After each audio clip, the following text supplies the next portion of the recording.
ओनिका मल्होत्रा। ओनिका जी, क्या वाकई जोश हाई है अब, क्योंकि अब असली परीक्षा शुरू होने वाली है। मध्य प्रदेश, राजस्थान, छत्तीसगढ़ और भी चुनाव है और उसके बाद 24। बिल्कुल बिल्कुल ठीक कह रहे हैं आप। देखिए, जश्न और एक एक्सेप्टेंस अलग बात है, बट ग्राउंड रियलिटी से जुड़े रहना बहुत जरूरी है। देखिए मानक जी, 9 साल जो नैरेटिव बनाने की कोशिश की प्रधानमंत्री ने, उसका फायदा उनको 2 बार मिला। अब बार बार आप उस फॉल्स नैरेटिव को, लोगों की कलेक्टिव विजडम को अटैक नहीं कर सकते। कभी ना कभी वो पर्दा हटना था। और शायद हिमाचल से पारी शुरू हुई, आते थे कर्नाटक में हुई। अब देखना, आपकी बात बिल्कुल ठीक है, राजस्थान मध्य प्रदेश में भी एक चुनौती वाला माहौल तो है ही।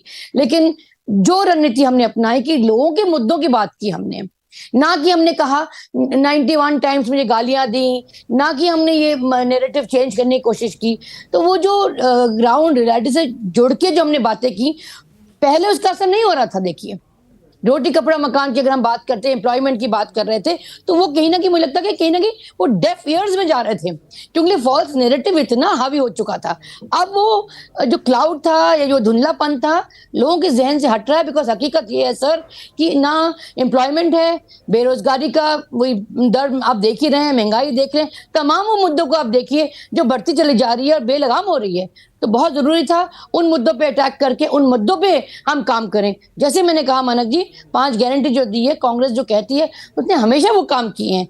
अब लोगों को ये दिखाई दिया, जो कंपैरिजन जब वो किया उन्होंने कि 40% सरकार हो, चाहे करप्शन की बात करें या वो जो झूठे वायदे, सिलेंडर की बातें की और तमाम वो बातें की, अब वो सिंक इन कर रहा है उनके अंदर कि ये चीजें नहीं है। सत्य से बहुत परे है बीजेपी। डबल इंजन की सरकार कहते कहते लगता है ट्रबल इंजन की सरकार होने वाली है भारतीय जनता पार्टी के लिए। ओके, मनोज यादव है बीजेपी से। मनोज, जवाब दीजिए। ओनिका मल्होत्रा कह रही है अब जनता असल मुद्दों पर आ गई है, अब आपकी खैर नहीं है।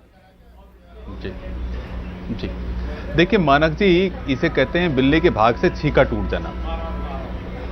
38 सालों की एक परंपरा रही है कि कोई सरकार रिपीट नहीं होती है, तो उसमें बोल रहे, ढोल पीट रहे हैं कि देखिए राहुल गांधी जी की क्या भारत जोड़ो यात्रा है, अद्भुत यात्रा थी। ऐसी अद्भुत यात्रा थी तो गुजरात में हवा क्यों निकल गई आपकी, नागालैंड, आपका मेघालय, त्रिपुरा, क्या और बहुत सारे स्टेटों को मैं गिना सकता हूं। और 50 में से 40 चुनाव तो राहुल गांधी के नेतृत्व में आप हारे हैं। अब आता हूं दूसरे विषय पे।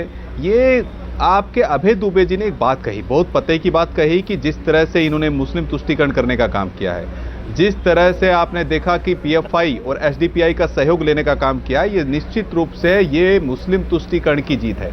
किस तरह से कंसोलिडेट करने का उस वोट बैंक को प्रयास किया गया, वो एक बहुत बड़ी तुष्टीकरण का कारण रहा।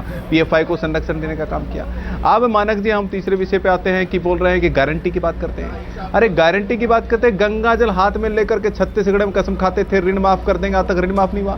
2500 रुपए, 3500 रुपए बेरोजगारी भत्ता देंगे राजस्थान में, आज तक नहीं दिया गया है। बेरोजगारी दर 32% कहां राजस्थान में। 8 करोड़ जनता राजस्थान की त्राहिमाम कर रही है। इनके डिप्टी सीएम लापता है, रोड शो कर रहे हैं, जनसंघर्ष यात्रा निकाल रहे हैं, सीएम पर वो आरोप लगाते हैं, ये आरोप लगाते हैं, यानी सर फुटबॉल करते हैं। ऐसा ना हो कि हमें जो जनादेश जनता ने दिया है विपक्ष में बैठने का, हम उसका सम्मान करते हैं और एक सकारात्मक भूमिका निभाएंगे। लेकिन यह है कि सर फुटबॉल कांग्रेस का होता है, जिसकी वजह से जनता त्राहिमाम करती है। भूमिका निभाएंगे, लेकिन मनोज, इस हार का विश्लेषण आप कैसे करेंगे? कुछ तो बताइए, क्यों हार गए? ये कहना काफी नहीं है कि 5 साल में सरकार बदल जाती है इसलिए हम हार गए, चलो कोई बात नहीं। क्योंकि आप तो दावा कर रहे थे 125 130 जीतेंगे, 66 पे कैसे आ गए? आप तो प्रो इनकम्बेंसी का दावा कर रहे हैं। और प्रो इनकम्बेंसी आप तो बार-बार कहते हैं कि हमारी सरकारें रिपीट होती हैं, हम परंपराएं तोड़ देते हैं। जी जी, और ये लेकिन निश्चित रूप से परंपराएं टूटती हैं और कभी परंपराएं हार नहीं है। लेकिन एक बड़ी हार है कि जिस तरह से हमने चुनाव लड़ा, इस तरह से हमने चुनाव लड़ा, सामूहिकता से हमने चुनाव लड़ा, और जिस तरह से बसवराज बोम्बई जी ने कहा कि हम लोग हार स्वीकार करते हैं और अपनी समीक्षा करेंगे। हम एक कैडर बेस्ड पार्टी है, हवा में बैठने वाले लोग नहीं है। हम लोग तो मानक जी वो लोग हैं, क्या हार में क्या जीत में, किंचित नहीं भयभीत में, कर्तव्य पथ पर जो भी मिला ये भी सही वो भी सही, अटल जी के मार्गदर्शन पे चलने वाले लोग हैं, उस मूल मंत्र को लेकर आगे बढ़ने वाले। हम लोग तो विपक्ष में रहकर महती भूमिका निभाते हैं। लेकिन आज मानक जी एक सवाल पूछना चाहिए आपको, अगर भाजपा जीतती है तो ईवीएम हैक हो गया है, निर्वाचन आयोग ने घपला कर लिया है, संविधान खतरे में है, लोकतंत्र खतरे में है। क्या आज भारतीय जनता पार्टी के किसी नेता ने कहा, संवैधानिक संस्थाओं पर आवाज उठाई, कोई प्रश्न चिन्ह खड़ा करने का प्रयास किया? ईवीएम हैक हो गई है, निर्वाचन आयोग ने गलत कर दिया है, हम लोग जनादेश जो हमें मिला उसको सर माथे पर लेकर के हम आगे बढ़ने वाले लोग हैं मानक जी। लेकिन वो लोग उन लोगों की तरह नहीं है जो संवैधानिक संस्थाओं को तार तार करने का काम करे, लोकतंत्र को तार तार करने का काम करे। ओके मनोज, एक सेकंड रुकिएगा। अपने पीसीआर से